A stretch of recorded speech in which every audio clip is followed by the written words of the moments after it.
সবসময় অন্যের কল্যাণ করার চেষ্টা করো, দেখবে ঈশ্বর নিজে থেকে তোমার কল্যাণ করছেন। নমস্কার, শুভ সকাল। স্বামী বিবেকানন্দের অমর বাণী স্মরণ করে আজকের দিন শুরু করা যাক। মকর, কুম্ভ ও মীন রাশির জাতকদের ভাগ্যে আজ কি আছে জেনে নিন। মকর রাশি, প্রতিযোগিতামূলক ক্ষেত্রে সাফল্য পাওয়ার আশা রয়েছে। ছোট ভাইয়ের থেকে ক্ষতি হতে পারে। অপ্রত্যাশিত ক্ষেত্র থেকে অর্থ প্রাপ্তির যোগ আছে। পুরনো ঋণ পরিশোধ করতে পারেন।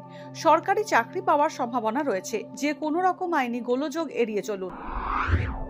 কুম্ভ রাশি, জমানো টাকা আজ খরচ হয়ে যেতে পারে। খাবারে বিষক্রিয়ার সম্ভাবনা রয়েছে। রাজনৈতিক তর্ক বিবাদ এড়িয়ে চলুন। কুম্ভ রাশির জাতকদের জ্ঞাতি শত্রুতা বাড়তে পারে। কোনো গুরুত্বপূর্ণ বিষয় আজ ভুল সিদ্ধান্ত নিয়ে ফেলতে পারেন। মীন রাশি, কর্মক্ষেত্রে আজ সাহস ও ধৈর্যের পরিচয় দিতে হবে মীন রাশির জাতকদের। ভূ সম্পত্তির মালিকানা নিয়ে মতানৈক্য বাড়তে পারে।